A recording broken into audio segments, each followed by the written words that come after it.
ओम जय जय जय नमोस्तु नमोस्तु नमोस्तु। नमो रिहंताणं नमो सिद्धाणं नमो आर्याणं नमो वैज्ञाणं नमो लोये सर्वसावणं। मंगलं भगवान वीरो मंगलं गौतमो गणी मंगलं कुंदकुंदाद्यो जैनधर्मोऽस्तु मंगलम्। सर्वमंगलमांगल्यं सर्वकल्याणकारिकं प्रधानं सर्वधर्माणां जैनं जयतु शासनं जैनं जयतु शासनम्। नमः समय साराय स्वानुभूत्या चकास्ते चित्स्वभावाय भावाय सर्वभावान्तर्चिदे वंदितु सर्वसिद्धे धूमचर्मणों गतिं पत्ते वोच्छामि समय पाहुर्मणिमो सुदके विलीभणम्। जीवो चरितदंसन्नान् टिट्ठदोत्तमी ससमयं जान ओगलकम्पदेश टिट्ठिदं च तं जान पर समयम्। एयत् निच्छय गदो समोसवत् सुंदरो लोये बंद कहाये यते तेण विसंवादिनी होदी। सुध परिचिदानुभूदा सर्वस्वी काम भोग बंदिका एयत सुलंभो ऋण सुलोभ्यतस्य तमेयत व्यर्थं दायेयमपणो सव्यवेण जयदाये जिपमाणं चुगे चनं न घेतवम्। न विहोदी अपमत्तो नपमत्तो जान गोदुजो भावो एवं वणन्ति शुद्धं नादो जो सुदुसो चेव। व्यवहारेणु वदिष्यति वीणानिस्य चरितदंसनं नाणं न वीणाणं न चरितं न दंसनं जान गो शुद्धो।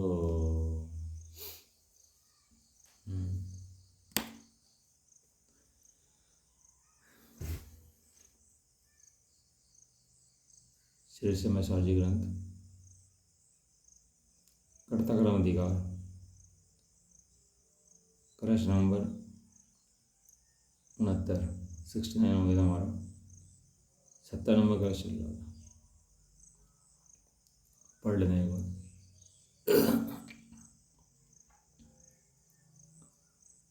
एकस्य बद्धो न तथा परस्य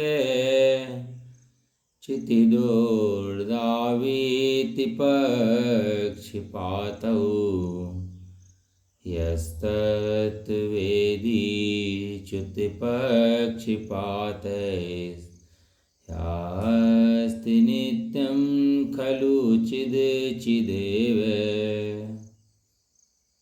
20 कलश लगातार रहेंगे, एक 23 में, एक पहले, दो बाद में, 20 बीच के कलश। 23 कलश में चारे कहते हैं नए का पक्ष छोड़ दे। देखो, नए का ज्ञान के बिना भी मोक्ष नहीं होता, सम्यक ज्ञान नहीं होता, और नए को छोड़े बिना भी नहीं होता। नए को पकड़े रहे ना, अनुभव में ना जाए तो भी उसका अनुभव बहुत दूर है। आचार्य देव को बड़ा आनंद आता है इन चीज़ों को पढ़ाने में। एक वही मिथ्या दृष्टि के लिए नए पक्ष है और सम्य दृष्टि के लिए वो नए है, इतना फर्क है। ये नए पक्ष कब बन जाता है और कब नए बन जाता है। सम्यक तो सन्मुख मिथ्या दृष्टि हो तो उसके लिए सब नए, और अभव्य हो या मिथ्या दृष्टि हो तो उसके लिए सब नए पक्ष। वही नए जो निकलने के साधन थे, वही नए का पक्ष बन गया।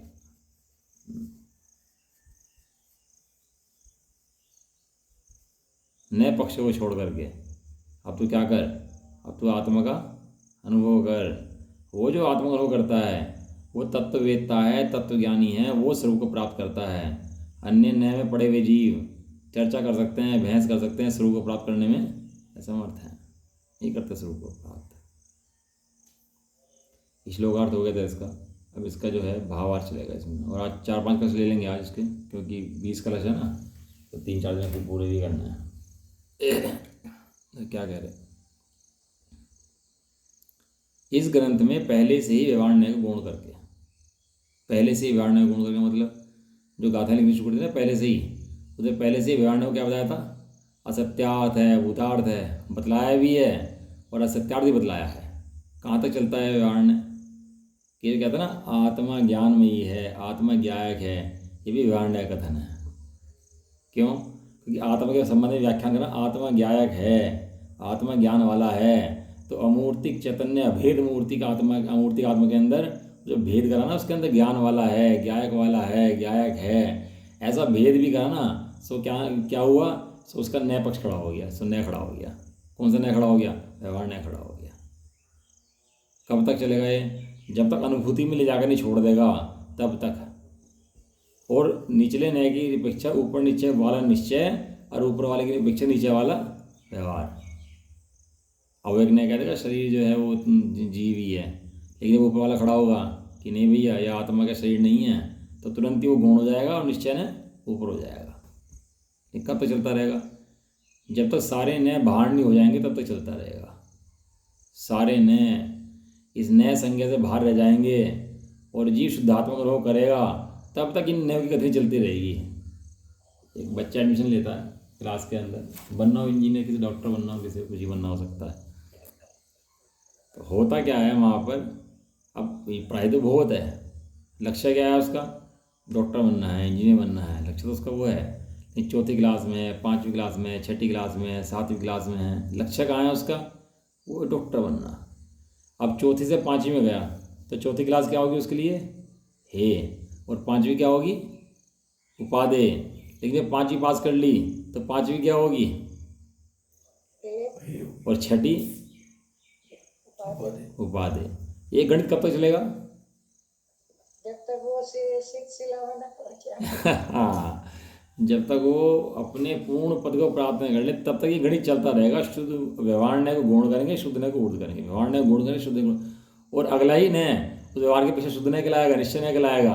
लेकिन जब उसको प्राप्त कर लेंगे तो वही शुद्ध न्याय वो गौण हो जाएगा, वही व्यवहार बन जाएगा। और कहीं अटक गया तो कहना जी अब तो हम 12वीं क्लास में आ गए, अब तो भैया डॉक्टरी पक्की है, अब तो आराम से बैठो, हैं स्टॉपेज आ गया हमारा, अब 2-4 साल यहीं रुकेंगे अब हम, हैं तो क्या होगा उसका? तो वो नए हैं, नए पक्ष बन जाएगा वो, चढ़ने के लिए, बढ़ने के लिए, ऊपर उठने के लिए, ये सब नए हैं भैया। इस शास्त्र के अंदर व्यवहार न्याय को गौण करके शुद्ध न्याय को मुख्य करके कथन किया गया है। देखो जो जितने भी कथन है ना अपने कर्णन योग के अंदर हो, चरण योग के अंदर, प्रथम योग के अंदर हो, सबके अंदर व्यवहार न्याय को मुख्य करके कथन करा है। कैसे? कर्णन योग में जीव को कर्म जीव में है, जीव कर्म में, ऐसा बतलाया। प्रथमन योग में ये राजा आदि है, जीव ऐसा बतलाया। चरण योग में शरीर क्रियाएं जीव करता है, हिंसा जीव करता है, ये बतलाया। वहाँ सब तो पूरा व्यवहार न्याय कथन है। लेकिन जो चढ़ने का कथन है, सीढ़ियाँ चढ़ने का कथन है, अगली सीढ़ी चढ़ते हैं तो पहली सीढ़ी क्या करते हैं, छोड़ देते हैं। ये चढ़ने का कथन जो है ना, ये द्रव्य योग के अंदर है। इसलिए टोडर ने लिखा कि यदि मोक्ष प्राप्त करना हो तो आध्यात्म शास्त्रों का गहराई से अध्ययन करना चाहिए। क्या लिखा? यदि मोक्ष प्राप्त करना हो तो आध्यात्म शास्त्रों का, और के अंदर भी समयसार ग्रंथ की अमृतचंद आचार्य देव की टीका का गहराई से अध्ययन करना चाहिए यदि मोक्ष प्राप्त करना हो तो, ऐसा उसके अंदर लिखा। गजब वर्णन है भैया टोटमल जी का लिखा हुआ मोक्ष में पा सकता, पूरा रहस्य खोल दिया उन्होंने उसके अंदर। तो इसलिए क्या होता है, व्यवहार न्याय गौण होता रहता है, शुद्ध न्याय। और कब तक चलती है कहानी कि जब तक आत्मा का अनुभव हो जाए तब तक ये नए चलते हैं, और जब आत्मा को अनुभव होता है तो नए की भी जरूरत रहती नहीं है, नए बाहर रह जाते हैं। और फिर यदि अनुभव से च्युत होता है, गिरता है, तो फिर नए की जरूरत पड़ती है इसके लिए। जैसे सर्कस में कोई सीखता है ना, जाल वाल में कूदना सीखता है ऊपर, तो जाल लगाते हैं नीचे, है जाल लगाते हैं नीचे, तो वो सीखता रहता है, गिरता रहता है, सीखता रहता है, एक टाइम एक्सपर्ट हो जाता है। वो ऊपर कूद रहे हैं, हाथ पकड़ रहे हैं, देखा होगा आपने सब लोगों ने, बहुत कूदते रहते हैं, फांदते रहते हैं। लेकिन एक्सपर्ट भी हो जाए तो भी जाल लगाता है नीचे। अब तो सीख गया भाई तुम, अब जाल किस बात के लिए है? अब जाल का क्या काम है? अब भी जाल का काम है। यदि चूक जाऊं तो क्या काम आता है? तो जाल काम आता है। लेकिन जाल पे गिरता है ना तो तुरंत ही जाल से उठकर कहाँ भागता है? एकदम ऊपर भागता है, वो जाल में पड़ नहीं रहता, तुरंत ऊपर भाग लेता है एकदम से उठ करके। यही व्यवहार न्याय काम है। व्यवहार न्याय चाहिए कि हाँ चाहिए है। किसके लिए? गिरते हुए के लिए। गिरते हुए को संभालने के लिए व्यवहार न है और चढ़ने के लिए निश्चय न है। देखो क्या कह रहे आगे, चैतन्य के परिणाम पर निमित्त से अनेक होते हैं। देखो चैतन्य के परिणाम जो होते हैं, देखो जीव है, जीव तो जीव है, अखंड है, एक है, चैतन्य मूर्ति है, उसके परिणाम नहीं होते। लेकिन परिणाम कहते हैं क्या होता है, व्यवहार में खड़ा हो जाता है, क्योंकि जीव और एक उसका परिणाम, दो चीज़ें खड़ी हो गई। तो परिणाम क्या होता है, पर निमित्त से, कर्मों के निमित्त से, पर निमित्त से, बाह्य निमित्त से, कर्मों को देखे निमित्त से अनेक होते हैं, दिन रात बदलते हैं, क्षण बदलते हैं। अभी सो रहे थे, स्वाध्याय लेके बैठ गए, स्वाध्याय उठेंगे तो कुछ और करने बैठ जाएंगे, फिर कुछ और, तो क्या होता है, निमित्त से बदलते रहते हैं। सारे दिन बदलते हैं, पढ़ने के, पढ़ाने के, समझने के, समझाने के, ये बहुत भेद हैं भैया इसके व्यवहारने के। ये कहाँ तक चलता है व्यवहारने, बहुत लंबा चलता है भैया व्यवहारने। अनेक रूप बदल के आएगा, मंद कषाय के, समझने के, स्वाध्याय समझाने के, बहुत रूप बदल के आएगा ये सामने। बहरूपिया आए व्यवहारने क्या है, बहरूपिया है, बहुत रूप बना करके आएगा ये, भटकाएगा जीव को, इसको तरह तरह से दिखाएगा कि तू यही है, व्रत लिया है तू है, नियम लिया है तू है। लेकिन इसको क्या है, उन सबको आचार्य देव पहले से ही गौण करते आए हैं। उन सबको आचार्य देव ने क्या कह दिया, पहले से ही गौण कर दिया, और उन्होंने जीव को शुद्ध चैतन्य मात्र कहा है। जीव कैसा है, शुद्ध चैतन्य मात्र। गाथा नंबर 6 और 7 पढ़ते ही हम डेली। ण भी हो दिया पमत्तो णा पमत्तो जान को तुझो भावो, दैवायण वदिस्सदी नाड़िस्य चरित्र दंसणम नाणम, चारित्र दर्शन ज्ञान भी व्यवहार कहता ज्ञानी के, चारित्र नहीं दर्शन नहीं ज्ञान ज्ञायक शुद्ध है। जीव के अंदर ये भेद कहना कि जीव ज्ञान वाला है, दर्शन वाला है, चारित्र वाला है, सो भी व्यवहार में है। क्यों? क्योंकि जीव तो अभेद एक चैतन्य मूर्ति है। इस प्रकार जीव पदार्थ को कैसा कहा, शुद्ध नित्य अभेद। कितने शब्द लिए, 4, चैतन्य मात्र, 4 शब्द लिए। शुद्ध जीव पदार्थ कैसा है, शुद्ध है, नित्य है, अभेद है, चैतन्य मात्र है। अब क्या करें, समझाए बिना अनुभव नहीं होता, और अनुभव में समझाना नहीं होता। तो मजबूरी है समझना समझाने, तो क्या करें, इसके बिना समझ में आता नहीं ना जीव के। लेकिन समझाने के लिए क्या करते हैं, समझाते हैं, लेकिन समझाने में अटक जाए तो उसको कहते हैं भैया समझने में मत अटक, अनुभव में जा तू अपने। स्थापित करके अब कहते हैं कि जो शुद्ध न्याय का भी पक्षपात करेगा वह भी उस शुद्ध स्वरूप के स्वरूप को प्राप्त नहीं करेगा। जो शुद्ध न्याय का भी पक्षपात करेगा, वो पक्षपात करेगा, मतलब अब शुद्ध न्याय की बातें करे, उसको समझेगा, अपनाएगा। हाँ, उसको समझेगा, अपनाएगा तो राग मिटेगा, नहीं तो राग नहीं मिटेगा भैया। वो शुद्ध स्वरूप के स्वाद को प्राप्त नहीं कर सकता। अब पत्नी हो, शादी हो जाए, अब पागल हो, बावल हो, शादी तो होगी, और आगे पत्नी, अब आप पत्नी को तू मेरी पत्नी है, तू मेरी पत्नी है, तू मेरी पत्नी है, रटे दिन में 10 बार माला दे उसको, हैं, और पत्नी नाराज हो जाए कि तू मेरी पत्नी नहीं मानता, कि मानता तो हूँ, दिन में 10 बार जाप दे रहा, तू मेरी पत्नी है, तू मेरी पत्नी है, 10 बार जाप दे रहा, तुझे बार बार पत्नी बोल रहा, और कैसे करूँ, हैं, क्या तू बावला है। अरे जहाँ पत्नी को पत्नी मानता है और रट्टा लगाने की पड़ती है। याद होगा अपना नाम भूल गया, मैं सुबह को अपना नाम भूलूंगा, तक नीचे नाम लिख कर रख दिया अपना, और सुबह उठ कर देखे मेरा नाम नवीन है, और फिर याद आएगी मैं तो नवीन था। ऐसा होता है क्या? कब होता है सब? जब उसको अनुभव करता है तब, नहीं तो रट्टा भी समझ चला जाता है सारा जीवन। लाचार कहते हैं कि शुद्ध ने जो बात जानी कि मैं अखंड हूँ, शुद्ध हूँ, नित्य हूँ, अभेद हूँ, चैतन्य मात्र हूँ, उसको भी विधि विकल्प भी करता रहेगा उसके भी, तो शुद्ध स्वरूप के स्वाद को प्राप्त कभी कर सकता नहीं है। अशुद्ध ने की तो बात ही क्या है लिखा शुद्ध ने की, जब शुद्ध ने के विकल्प भी विकल्प हैं तो शुद्ध ने की बात क्या है। अब कोई कहे, 1.5 अकल बहुत बैठे ना कि शुद्ध ने तो नहीं हो सकता, अशुद्ध ने से तो हो सकता है, तो एक लाइन लिखनी पड़ती है इसके अंदर खोल करके। तो शुद्ध न्याय से प्राप्त नहीं कर सकता, नहीं अशुद्ध न्याय से ही प्राप्त नहीं कर सकता। किंतु यदि कोई शुद्ध न्याय का भी पक्षपात करेगा तो पक्ष का राग नहीं मिटेगा, इसलिए वीतरागता प्रकट नहीं होगी। बता देना परसों आपको, न इज इक्वल टू राग, न इज इक्वल टू राग। जब राग कब तक है, जब तक न है तब तक राग है। लेकिन सम्यक संबंध मिथष्टि तो क्या करता है, राग तो उसको होता है, लेकिन सम्यक संबंध मिथष्टि का राग राग को मिटाने के लिए होता है, और मिथष्टि का राग राग को पोषण करने के लिए होता है। तो भले कितना जान ले, कितनी क्रियाएं पाल ले, लेकिन उसका तो राग बढ़ता ही रहता है, घटता नहीं है उसका राग। राग घटता है तो तत्व ज्ञान के घटता है। तत्व ज्ञान हुए बिना तो राग घटता भी नहीं है, मिटने की बात तो छोड़ दो। तत्व विचारी, जो तत्व विचार करेगा, तत्व विचार ये विचार है ना, तो नए जो होते हैं विचारों के अंदर होते हैं, और जो तत्व विचार है ना ये नए हैं। लेकिन कब तक नए हैं, जब तक तत्व विचार करता है तब तक नए हैं, और विचार अटक जाए तो नए पक्ष हो जाता है। उसके बाद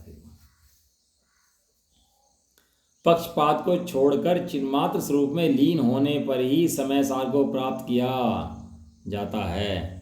एक बार अनुभव हुआ तो फिर भूलता नहीं है कि मुझे अनुभव हुआ था, फिर भ्रम नहीं करता उसको, ऐसे ही रहता है बिल्कुल अंदर में पड़ा हुआ। एक होता है अनुभव, एक होता है परिणति। दो चीज़ें होती हैं, क्या होता है, एक तो अनुभव और एक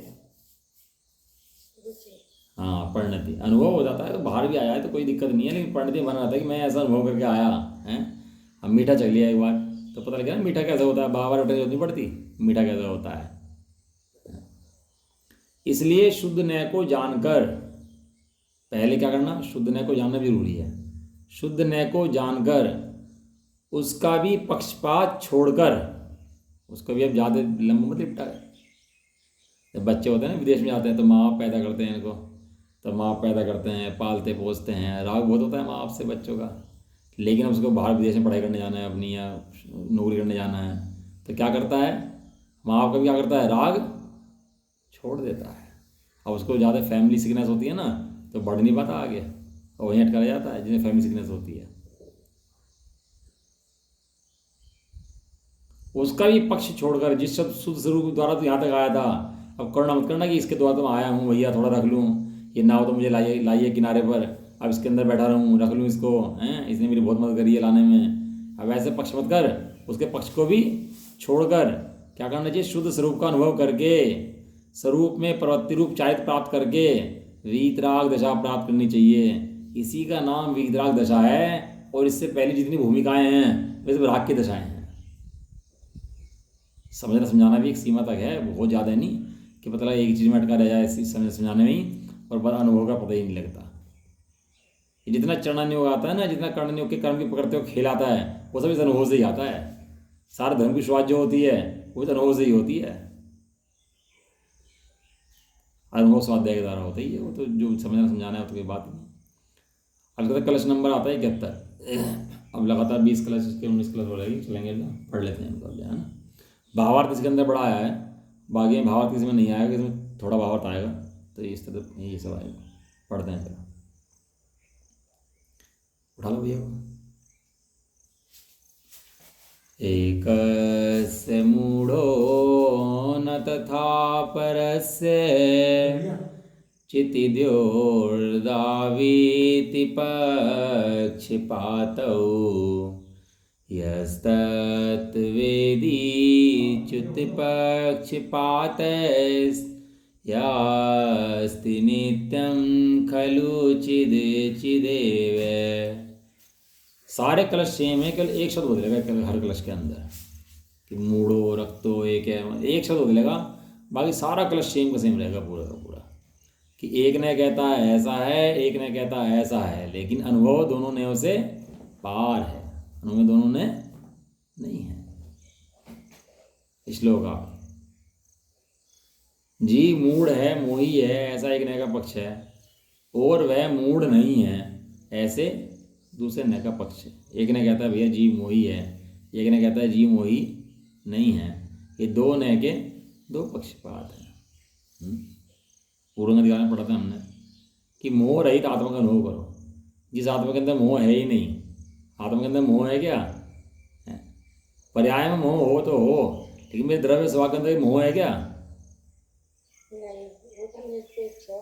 जब ज्ञानियों ने, अरहंतों ने, सिद्धों ने जाकर आत्मा देखा, ढूंढा, तो वहाँ पर मोह मिला ही नहीं। ग्रह पे जाते हैं ना जल ढूंढने के लिए, अब यहाँ से बैठ के कहते रहो जल है जल नहीं है, जल है जल नहीं है। लेकिन एक व्यक्ति ग्रह पर गया और जाकर देखा, कहा कि यहाँ पर तो जल है, तो एक उसका जल कहना और यहाँ से बैठ कर दो बहस करें जल है नहीं है, जल है नहीं है, वे कितना बड़ा फर्क है दोनों के अंदर। एक जाके देख के कह रहा हाँ यहाँ तो जल है। यहाँ आत्मा को आचार्य देवों ने, सर्वज्ञ ने और अपने ज्ञानियों ने देखकर कहा कि आत्मा के प्रदेशों में मोह नाम की चीज है ही नहीं। तो मोह तो है कि तू मोह देखता है, यही मोह है। ये तेरी मोह की स्वीकृति है ना अपने स्वभाव के प्रति कि नहीं भैया मोह तो है, ऐसे कैसे काम चलेगा, मोह के बिना कैसे काम चलेगा, मोह तो होता ही है। ये तेरी मोह की के प्रति करना आदर है ना, यही वास्तव में मोह है, ये तेरे स्वरूप का निरादर है। और जो मोह रहित देखते हैं वे निर्मम है। निर्मम एक शब्द आता है निर्मम, आत्मा कैसा भाई साहब? निर्मम। निर्मम माने ममत्व रहित, मोह रहित है। नियम सारजी में आता है। निर्द्वंद है, निर्मूढ़ है। कई गाथाएं हैं उसकी कम से कम 8-10 गाथाएं हैं, उसमें ऐसे सारी गाथाएं ऐसी ही हैं। निर्मम है, निर्मूढ़ है, निर्मोही है, निष्कलंक है, सारी गाथाएं ऐसी हैं उसमें। जीव की सिद्धि करने के लिए नास्तिक सिद्धि करी इसकी। निर्मोही है, क्यों? तुम मोह से देखता है। और जीव कैसा है? जीव मोह से रहित है। ये जो ये ना मिथ्या दर्शन, मिथ्या ज्ञान, मिथ्या चारित्र, मोह, ये सब स्वभाव में नहीं है जीव के। जीव के प्रदेश में जाकर देखा तो वहाँ पर कुछ भी नहीं है। बातें मत बना, जाकर अनुभव कर ले बजा करके। जीव मोही है, मूढ़ है, ऐसा एक नया पक्ष है। तो जीव मूढ़ नहीं है, दूसरा नया पक्ष है। इस प्रकार चित्त स्वरूप जीव के संबंध में दो नयों के दो पक्षपात हैं। समझाया, कोई बात नहीं, समझाने के लिए कहा, वो भी ठीक है। लेकिन क्या है? दो नयों के दो पक्षपात हैं। अभी तो आगे आगे उस जीव को पशु कहेंगे। जो नयों में अटक जाता है ना, उसको कहीं कलश आएंगे उसके अंदर, उसे पशु संज्ञा देंगे। पशु जो ऐसा नयों में अटक जाता है वो पशु है। पशु उसको आचार्य देव पशु कहते हैं। जिस तरह पशु अकल से ढोर होता है ना, अकल नहीं चलाता और समझता नहीं है बात को, इस तरह ये भी क्या है? ये ढोर है, समझता ही नहीं है बात को। क्या बात समझाना चाह रही है? अरे अभिप्राय नहीं समझता तू किसी दूसरे का। वहाँ लोग में को टेढ़ी निगाह से देखे तो अभिप्राय समझता है इसका कि टेढ़ी निगाह से क्यों देख रहा, मुझे अच्छे से बात क्यों कर रहा है, मुझे अच्छे से क्यों बुला रहा है। ये सारे हर चीज़ का अभिप्राय समझता है, नो करता है जा करके उस अभिप्राय को। और यहाँ खाली बातें बनाता है, नो में नहीं जाता। इतना बड़ा फर्क है यहाँ मोक्ष मार्ग के अंदर, संसार मार्ग के अंदर। संसार मार्ग का वो सहज बिना बताए हो रहा हर चीज़ का, और यहाँ कह करवा रहे तो नहीं हो पा रहा। अनादिकाल हो गया, अनंत बार मुनि बन गया, तो भी इन बातों का नो नहीं कर पाया। बताओ, चित्त स्वरूप जीव के संबंध में दो नयों के दो पक्षपात। देखो दो नाम होते थे पहले इस घर में हमारे ना, एक घर का नाम होता था, एक स्कूल का नाम होता था। दो नाम होते थे ना, एक घर का नाम, एक स्कूल का नाम है। तो कहते घर का नाम क्या है? कहला फलाना है। स्कूल का नाम क्या है? कि फलाना है। कहला भाई ये दो नाम है, कभी कोई नाम से ले, कभी किसी नाम से ले, तो कन्फ्यूजन बना रहता है। कहला भैया क्या नाम क्या है तेरा? वास्तव में देखो तो उस नाम से संज्ञा उसकी है ही नहीं कोई। वो उसका नाम संजय हो, विजय हो, राजा हो, राजू हो, विपिन हो, कुछ भी नाम रख दो किसी का, उससे फर्क क्या पड़ता है? बताओ, मेरा नाम नवीन ना होकर सुनील होता तो फर्क होता है इसके अंदर? शरीर के अंदर जहाँ आँख, नाक, कान, नाक, कुछ फर्क पड़ जाता है क्या इसके अंदर? इस तरह इस जीव के दो नए हैं, दो नाम हैं। जीव बंधा है, ये भी जीव का नाम है। जीव नहीं बंधा, ये भी नाम है। लेकिन दो नाम हैं, लेकिन नामों से भिन्न जीव तो जीव है। अब नए तो बहुत हो सकते हैं, लेकिन जीव कितना नए है? जीव कितना है बताओ? जीव एक है कि अनेक है? जीव तो एक है। और नए एक है कि अनेक हैं? साबित हो गया ना। जीव एक है, नए अनेक हैं, तो नए अलग हैं और जीव अलग है। यदि जीव नए में होता तो जीव भी अनेक होता है, लेकिन ऐसा जीव तो है नहीं। दो नयों के दो पक्षपात हैं। जो तत्ववेत्ता, तत्वज्ञानी, वस्तु का स्वरूपी है, वस्तु जानने वाला, भेद विज्ञानी है, वो पक्षपात रहित है। उसे किसी का पक्ष है ही नहीं। न तो बंधुओं का पक्ष है, न खुला हुआ पक्ष है। जितने जीव हैं सब सिद्ध समान दिखाई दें। ये बंधे हैं, ये संसारी हैं, ये मुक्त हैं, ऐसा ऐसा भेद है ही नहीं भैया वस्तु स्वरूप के अंदर। वस्तु स्वरूप तो वस्तु स्वरूप ही है, उसे निरंतर चित स्वरूप जीव चित स्वरूप ही है, अर्थात उसे चित स्वरूप जीव जैसा है वैसा ही निरंतर अनुभव में आता है। निरंतर माने बिना अंतर के, बिना अंतर में लगातार सतत कैसा आता है, अनुभव में आता है। हे मुंडा, आप छठे गुरसाने बैठे ये बात लिख रहे, आपको अभी अनुभव में आ रहा है? आप तो छठे में बैठे हैं ना, शास्त्र लिख रहे हैं, और छठे में लिख के लिख भी रहे कि ऐसे न ऐसे ऐसा है, ऐसे न ऐसा ऐसा है, तो भी कह रहे अनुभव में आ रहा भैया। आहार कर रहे, चल रहे, फिर रहे, सब हैं, समिति पाल रहे, महार्थ पाल रहे, ये सब क्या है? ऐसा करते हुए भी उनको क्या आ रहा है? निरंतर आत्मा ही अनुभव में आ रहा है। क्षण भर नहीं उसको पीछे, एक बार अनुभव कर ले तो अनुभव को भी छोड़ता नहीं है, भूलता नहीं है। वो परिणति में कहाँ तक बना रहता है? जो तो मोक्ष नहीं हो जाता, वो परिणति में चलता रहता है लगातार, जो तो पूर्ण रूप से टिक नहीं जाता उसके अंदर। एक समय का अनुभव इसको मोक्ष ले जाता है, और एक समय का अनुभव ना हो तो इसको निगोद ले जाता है ना? दोनों तरह से बातें हैं ना। एक समय का अनुभव मोक्ष ले जाए, और एक समय का अनुभव ना करे, नया में अटक जाए, तो क्या है भाई साहब? संसार है, निगोद का द्वार है। इतना इम्पोर्टेंट करे, इदम पदम इतने करना करते हैं। इधर आओ, तुम पढ़ते रहते हो, बस पढ़ने में जाते हो, अनुभव में आओ भैया, अपना अनुभव करो, तुम कौन हो? अमूर्तिक चैतन्य प्रदेशों के पुंज हो तुम, अपना अनुभव करो, अनुभव करके कहो कि मैं आत्मा हूँ। चलो ये अगला कलश पढ़ते हैं, कलश नंबर 72।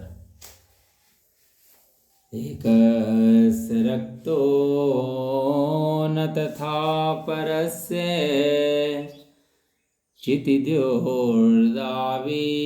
पक्षपातौ यस्तत्वेदी च्युतपक्षपातैस्यास्ति नित्यं खलु चिदेव। पढ़ लेंगे ना इसको, तो पढ़ना बाद में इस कलश को, आगे पढ़ना एक बार, जब पढ़ोगे ना तो खुद याद हो जाएगा। और चार देखो तो 20 बार लिखा है इसको, एक कलश को सेम, तो याद तो आना चाहिए फिर तो। इतना ही पढ़ के याद नहीं वाला तो फिर कैसे याद होगा फिर? श्लोक अर्थ, अपनी रिपोर्ट आ गई है ना, कैंसर आ गया उसके अंदर, और बहुत टेंशन में, और डॉक्टर के पास दोबारा जा रहे थे रात निकल के बाहर से, तो डॉक्टर ने कहा भाई साहब सुनना एक मिनट, तो सुना, कहने वो रिपोर्ट आपकी नहीं थी, किसी और की थी, वो गलती से रिपोर्ट आपकी आ गई थी। इतना सुना है, जो टेंशन थी वो कहाँ गई? अब टेंशन है कि नहीं है? इतनी टेंशन में था पहले, डॉक्टर ढूंढो, ये करो, वो करो। आचार्य थे बस ऐसे नहीं बाहर करते बिल्कुल, कहना तू नए से बाहर है, जैसे रोगी समझ रहा था ना, मैं रोगी हूँ, मैं रोगी नहीं हूँ भाई, रोगी हूँ, इलाज कराना है, रोगी मिट जाएगा तो मैं निरोगी हो जाऊँगा, ऐसा हो जाऊँगा, ऐसा है। आचार्य ने झटके में साफ कर दिया, कहने लगा भैया तू रोगी नहीं है, जा। अब अपने अंदर में सब बात समझ में आए तो आनंद आए वास्तव में, उन्हें तो बहरा हो तो डॉक्टर कह भी दे तो भी समझ में आए बात उसकी। श्लोक अर्थ,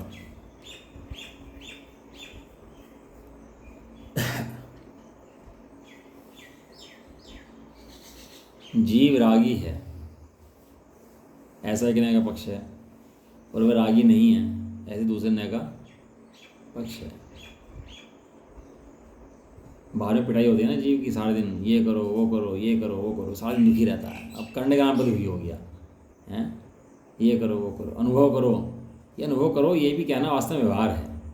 कौन किसका अनुभव करे? तो स्वयं तो आत्मा है, अनुभव में आ तो रहा है। आवाल गोपाल सबको प्रत्येक समय क्या अनुभव में आ रहा है कि आत्मा ही अनुभव में आ रहा है, इसके अलावा कुछ अनुभव में आ ही नहीं रहा है। अनुभव करो ये कहना व्यवहार है, वास्तव अनुभव में आ रहा है, उसको मात्र जानना है, यही वास्तव में निश्चय है। यही निश्चय है वास्तव में, उस अनुभव में आते हुए सदाकाल। अब तो सुबह से शाम तक, दिन से रात तक, जैसे पैदा हुए सांस आ रही कि नहीं आ रही? जैसे पैदा हुए अब तक सांस आई कि नहीं आ रही? सांस आ रही कि नहीं आ रही? रुकी है सांस कभी है? और सांस रुक जाए तो खत्म हो जाएगा। सांस ही रुक जाएगी तो तू ही रुक जाएगा भाई। ये सांस है, इसका मतलब ये है कि तू है। इस तरह दिन रात क्रियाएं हो रही, सब काम हो रहे, ये किस काम क्यों हो रहे हैं? तो तू है तो हो रहे हैं, तू नहीं होता तो कुछ भी नहीं होता। ये कर्म भी बंध रहे हैं ना, आश्रय भी हो रहे हैं, तो भी तू है इसलिए हो रहा है, तू नहीं होता तो ये भी नहीं होता। सदा काल सब जीवों को अनुभव में आने पर भी है जीव रागी है, ऐसा एक नए ने कहा। तो अगर रागी नहीं है ऐसा दूसरे नए ने कहा कि तो धमाधम खींचतान चलती रहने दो, अपन तो अपने काम में मस्त हैं, अपन किसे मस्त हैं, अपन तो अनुभव में मस्त हैं। इस प्रकार चित्त स्वरूप जीव के संबंध में दो नयों के दो पक्षपात हैं। जो तत्ववेदता पक्षपात रहित है उसे निरंतर चित्त स्वरूप जीव खलु चित्त एव अस्ति, चित्त स्वरूप ही है। चैतन्य रूप वस्तु तो चैतन्य रूप ही है। एक ने कहता है जीव रागी है, एक ने कहता है जीव रागी नहीं है। हाँ, लेकिन रागी नहीं है निश्चय नय कथन है, रागी है तो व्यवहार कथन है। और निश्चय नय के द्वारा जो रागी नहीं है, खाली रागी नहीं है, रागी नहीं है, रागी नहीं है ऐसा नहीं कहना। वो रागी नहीं है जो राग रहित जीव है, उसका जाकर अनुभव करना है। वहाँ जाकर पता लगेगा जीव वास्तव में रागी नहीं। अगला कलश नंबर 73। एकस्य दुष्टो न तथा परस्य च्युतिदोर्दावीति पक्षपातौ यस्तत्वेदी च्युतिपक्षपाते स्यास्ति नित्यं खलु चिदेव। पहले ने क्या कहा था, जीव रागी है। दूसरे ने कहा जीव भैया रागी नहीं होता, भैया जीव रागी कैसे रागी हो सकता है। अब ये तो चल रहा जीव रागी है, जीव रागी नहीं है, जीव रागी है, जीव रागी नहीं है। लेकिन वास्तव में आत्मा के अनुभव करने वाले जीव को उसकी बात चर्चा से मतलब ही नहीं है। अनुभव करने वाला तो चर्चा से विराम देकर के अनुभव कर लेता है। बताया था ना आपको, वो डॉक्टर उसकी लेडी जा रही थी लंगड़ा करके। एक डॉक्टर बोल रहा थी घुटने की हड्डी टूट रही है, एक डॉक्टर बोल रहा है इसकी एड़ी की हड्डी टूट रही है, और दोनों लड़ रहे हैं आपस में, घुटने की एड़ी की, घुटने की एड़ी की है, बहस चल रही पूरी आपस में। कहने लगा चलो इससे पूछ लेते हैं भाई, हम दोनों तो बहस कर रहे हैं, तो इससे पूछ लेता है कि घुटने की हड्डी टूटी की, एड़ी की टूटी, लंगड़ा के चल रही थी बेचारी। कहने लगा भाई तुम्हारी काय की हड्डी टूटी है। कहने लगा मूर्खों मेरी कहीं की हड्डी टूटी, मेरी चप्पल टूटी है। और बहस कर रहे हैं आपस में, दो बहस कर रहे हैं आपस में, रागी है नहीं है। जीव से तो पूछ लो कि वो रागी है कि नहीं है, और जीव कहेगा मैं रागी कुछ भी नहीं हूँ, मैं तो जीव हूँ, चित्त स्वरूप तो चित्त स्वरूप है, उसके अंदर राग नहीं है, ज्ञान में राग नहीं है। कलश नंबर 73 क्या करें। एक ने कहा जीव रागी है, एक ने कहा जीव रागी नहीं है, फिर आगे कहा जीव द्वेषी है, ऐसा एक नया पक्ष है, और जीव द्वेषी नहीं है ऐसे दूसरे नया का पक्ष है। तो जीव कषाय कर रहा हो, बहुत ज़्यादा लड़ाई झगड़ा कर रहा हो, तो कहते हैं भैया जीव तो बहुत बेकार है यार, तो वो जीव बहुत कषाय करता है, ये कषायवान जीव से बच के रहो भैया हैं। तो दूसरा कहेगा भैया कषाय तो बाहर की चीज़ है, पर्याय का स्वभाव है, पता नहीं कब बदल जाए। ये जीव के अंदर द्वेष नहीं है, ये जीव द्वेषी नहीं है। अब उसके बारे में बातें करते हो, जीव द्वेषी है नहीं है, द्वेषी है नहीं है, लेकिन ऐसा कहने मात्र से बात नहीं बनती। कह रहे हैं चित्त स्वरूप जीव के संबंध में दो नए दो पक्षपात होंगे, लेकिन जो तत्ववेत्ता है, जो अनुभव करने वाला जीव है, पक्षपात से रहित है, वो निरंतर चित्त स्वरूप जीव तो चित्त स्वरूप ही है ऐसा साक्षात अनुभव करता है। ये जो वहाँ कहता है रागी है और रागी नहीं है, तो रागी नहीं जो कहा ना, इसका मतलब ये नहीं कि द्वेषी है। वहाँ है ना राग, अभी इससे पहले में पढ़ा था हमने कि जीव रागी है और जीव रागी नहीं है, और यहाँ पर जीव द्वेषी है और जीव द्वेषी नहीं है। तो दो नयों के दो बातें हैं, ये चार नए हैं, दो नए नहीं है। रागी है, रागी नहीं है, द्वेषी है और द्वेषी नहीं है, ये चार बातें हैं। लेकिन जो अनुभव वाला जीव है उन्हें चारों से कोई लेना देना नहीं है, वो तो केवल आत्मा का एक अनुभव करता है। और देखो मजे की बात, जो द्वेषी शब्द लिया ना, उसके अंदर आचार्य देव ने क्या शब्द का इस्तेमाल करा, क्या शब्द इस्तेमाल करा, दुष्टो। क्या शब्द लिया, दुष्ट है। एक ने क्या करा जी, दुष्ट है, दुष्ट। वो किसी ने ऐसे कहा दुष्ट है, बात सही है, दुष्ट है। जीव दुष्ट है, बंद कर दो, बंद ही कर दो। एक ने कहता है जीव दुष्ट है, और दूसरे ने क्या कहता है, जीव दुष्ट नहीं है। ऐसे दो नए को दो पक्षपात हैं, लेकिन वास्तव में अनुभव वाले जी से पूछो तो वो कहता है जीव न द्वेषी है न द्वेष से रहित है, जीव तो ज्ञान सवाल है, जीव जीव है। ज्ञान पे जाके देखे बेटा तो जहाँ द्वेष राग द्वेष रही ज्ञान से कुछ है ही नहीं, वहाँ पे दिखाई दिया ही नहीं है भैया वहाँ पर। वो था पानी रखा था, पानी के अंदर चंद्रमा पड़ रहा था, चंद्रमा की परछाई पड़ रही थी, उसके अंदर चंद्रमा दिखाई दे रहा था। एक बोला भाई चांद है, चांद है, चांद है इसके अंदर। क्या बोला? चांद है। तो दूसरा आया कहने लगा भैया चांद नहीं है, चांद तो अलग है, चांद इसके अंदर कहाँ है? चांद तो इसके अंदर नहीं है, चांद तो अलग है। लेकिन पानी पी कर प्यास बुझाने कोई तैयार नहीं है, हैं? एक कह रहा चांद है, एक कह रहा चांद नहीं है, एक कह रहा चांद है, एक कह रहा चांद है, दोनों प्यासे मर गए। तो फायदा क्या रहा भाई? हैं? जो चांद नहीं है कह रहा है उसको करना क्या है? तो जल उठा कर पी लेना है, उससे बहस नहीं करनी। अब जो चांद नहीं है, चांद है कि रट लगा रहा है, उससे बहस करने में समय खराब नहीं करना, कायम समय लगाना, पानी पीने में समय लगाना अपना। यदि उससे बहस करने में समय लगाता रहा तो भी पानी नहीं पी पाएगा, प्यासा मर जाएगा। इसलिए दो नए के दो पक्षपात हैं। जो अनुभव करने वाला जीव है वो निरंतर चित्स्वरूप जीव है, वो चित्स्वरूप जीव ही है, ऐसा उसका अनुभव करता है? देखो अगला कलश, कलश नंबर 74, बस लास्ट कलश आज में। एकस्य कर्ता न तथा परस्य चितिदोर्दावीति पक्षपातौ यस्तत्वेदी च्युतिपक्षपातस्यास्ति नित्यं खलु चिद चिदेव। श्लोकार्थ। जीव करता है ऐसा एक नए का पक्ष है, और जीव करता नहीं है ऐसे दूसरे नए का पक्ष है। व्यवहार में से कहते हैं जीव करता है भैया, कर्मों करता जीव है, हैं? पुग्गल कम्मा दीर्णम कत्ता, व्यवहार दो दो निश्चय दो, चेदन कम्मा नादा, शुद्ध नया शुद्ध भावण। कि व्यवहार ने से जीव कर्मों का करता है, हैं? निश्चय ने से जीव अपने भावों करता है, हैं? और वास्तव में देखो तो जीव है।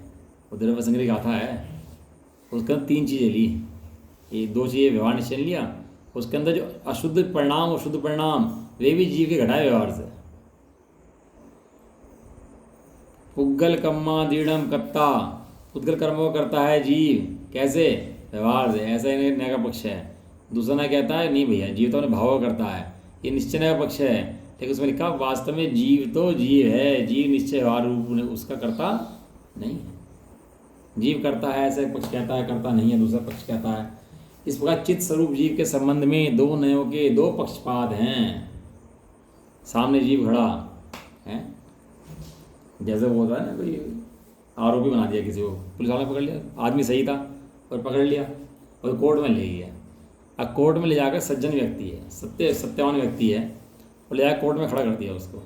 अब कोर्ट में खड़े होकर दो वकील चर्चा कर रहे हैं उसके बारे में। एक कह रहा है आरोपी है, एक कह रहा आरोपी नहीं है, और दोनों चर्चा कर रहे हैं। लेकिन आप उस व्यक्ति से पूछे सत्यवान जीव है, वे दोनों बातें कर रहे होंगे तो कर रहे होंगे, लेकिन उसे अपने सत्य से मतलब है। एक कह रहा सत्य है, एक कह रहा सत्य नहीं, उसे मुझे मतलब नहीं है। उसे तो अपने सत्य और भरोसा है कि मैं सत्यवान पदार्थ हूँ, मैं सत्यवान हूँ। ये जीव के संबंध में दो नयों ने दो बातें करी, दो आचार्यों ने दो बातें करी, लेकिन वास्तव में इन बातों शास्त्रों के अंदर जीव नहीं है। जीव कहाँ है? जीव तो अनुभव में यहाँ आएगा ना भाई, जहाँ बैठा है, या उन बातों में अनुभव में आएगा। शास्त्रों में जीव है, जीव शास्त्रों में है कि यहाँ पर है? और वो जीव शास्त्र में सोच करके सोचता है कि बस मैंने जीव पढ़ लिया, अब मैंने अनुभव कर लिया, जीव देख लिया। अरे कहाँ देख लिया? जब तक यहाँ नहीं देखा तब तक जीव वास्तव में नहीं देखा। ये खाली बातें पढ़ने से जीव थोड़ा दिखता है। क्यों? जीव तो अनुभव मात्र से दिखता है। इस प्रकार दो नयों के संबंध में दो पक्षपात हैं। और जो तत्ववेत्ता है जीव है, जो वास्तव में अपने जीव को देखना चाहता है, देखता है, जानता है मोक्ष मार्ग कहाँ पर है, वो अनुभव करता है। अनुभव प्रयास जन्म लेती हैं उसके, उसे तो निरंतर चित्स्वरूप जीव चित्स्वरूप ही है, साक्षात अनुभव करता है। साक्षात अमृतम पिबंती, कल आया था ना पहले। आचार्य अमृतचम देव कहते हैं मैं साक्षात अमृत का पान करता हूँ, बातें नहीं सुनता, खाली क्या करता हूँ? अमृत का पान करता हूँ। तो ऐसे ही अपन भी भैया साक्षात अमृत का पान करें। जो अनुभव शील आत्मा अनुभव में आ रहा है, उस अनुभवशील आत्मा को जाने, पहचाने, उसकी श्रद्धा करें, ये वास्तव में धर्म है। ये सब पढ़ना, पढ़ाना, समझना सब इसी के लिए है, बाकी और किसी के लिए।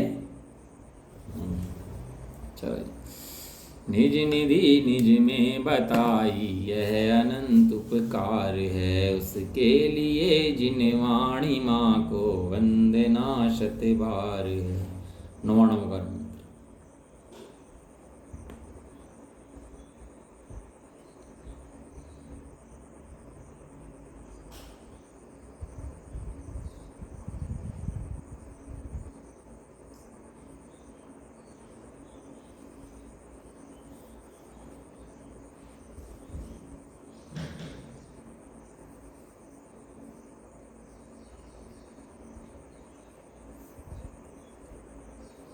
जबरदस्ती नहीं माता की, महान जैन धर्म की जय। एक साथ बोलिए, जय जय।